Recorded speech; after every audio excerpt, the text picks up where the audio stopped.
नमस्कार दोस्तों, स्वागत करते हैं आपका इन्वेस्टिंग की दुनिया में। दोस्तों इस वीडियो में हम लोग जानेंगे दो बड़ी अपडेट के बारे में। पहली बड़ी अपडेट एनबीसीसी शेयर के बारे में है, वहीं दूसरी बड़ी अपडेट इबिक्स कैश आईपीओ के बारे में है। तो दोस्तों दोनों को हम लोग बारी बारी से जान लेते हैं। तो दोस्तों पहली बड़ी अपडेट की बात कर ले तो सरकारी कंपनी को मिले दो बड़े ऑर्डर, शेयर खरीदने की लूट, भाव 100 रुपए से भी कम। जी हाँ दोस्तों, हम बात करने जा रहे हैं एनबीसीसी शेयर प्राइस के बारे में। तो सार्वजनिक क्षेत्र की एनबीसीसी इंडिया लिमिटेड को 180 करोड़ रुपए का दो ऑर्डर मिले हैं। एनबीसीसी ने शेयर बाजार को दी सूचना में कहा कि इसे अलग अलग निर्माण और नवीकरण कार्यों के लिए सेल डीएसपी दुर्गापुर से काम ऑर्डर मिला है। इस ऑर्डर का साइज 150 करोड़ रुपए है और वर्क नेचर परियोजना प्रबंधन परामर्श पीएमसी है। दोस्तों इसके अलावा जम्मू से भी ऑर्डर मिला है। एनबीसीसी इंडिया को 29 करोड़ 70 लाख रुपए के कुल मूल्य के जम्मू के सांबा में समग्र क्षेत्रीय केंद्र सीआरसी के अस्थायी भवन निर्माण के लिए एक और ऑर्डर मिला है। यह order Pandit Deendayal Upadhyaya National Institute for Person with Physical Disability Divyangjan के लिए दिया गया है। दोस्तों ऑर्डर के तहत कंपनी को परियोजना प्रबंधन को लेकर परामर्श देना है। एनबीसीसी मुख्य रूप से परियोजना प्रबंधन परामर्श पीएमसी और रियल एस्टेट कारोबार में है। दोस्तों आपको बता दें कि आवास एवं शहरी मामलों के मंत्रालय ने नई दिल्ली स्थित नौरोजी नगर के पुनर्विकास के लिए कार्यान्वयन एजेंसी के रूप में एनबीसीसी को नियुक्त किया है।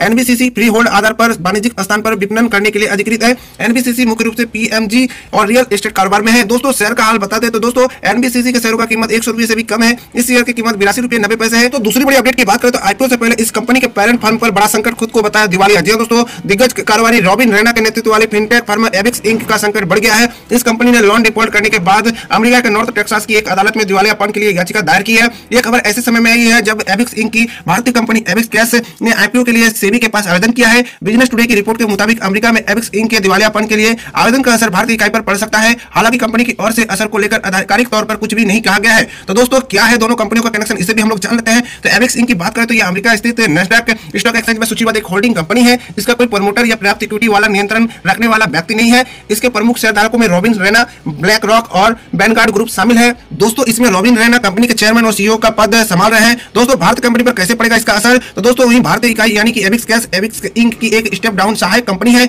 एबिक्स इंक की एक पूर्ण स्वामित्व वाली सहायक कंपनी एबिक्स सिंगापुर पीटीई है। दोस्तों सिंगापुर स्थित यह सहायक कंपनी भारतीय कंपनी यानी कि एबिक्स कैश में 100% हिस्सेदारी रखती है, जिससे ये एबिक्स इंक की स्टेप डाउन सहायक कंपनी बन जाती है। दोस्तों बिजनेस टुडे की रिपोर्ट के मुताबिक यह संभावना है कि प्रत्यक्ष सहायक कंपनी एबिक्स सिंगापुर दिवालियापन की कार्रवाई में फंस जाएगी। इसका असर भारत की कंपनी एबिक्स कैश पर पड़ सकता है। बता दें कि एबिक्स और एबिक्स कैश जैसे ब्रांड एबिक्स इंक के स्वामित्व में है। इन ब्रांडों का उपयोग एबिक्स कैश इंडिया द्वारा किया जाता है। दोस्तों भारतीय इकाई एबिक्स कैश लिमिटेड पर भारत में कोई कर्ज नहीं है। हालांकि इसने भारत में कंपनियों का अधिग्रहण करने के लिए मूल कंपनी से कर्ज लिया है। भारतीय इकाई आईपीओ लॉन्च कर आय से $350 मिलियन चुकाने की योजना बना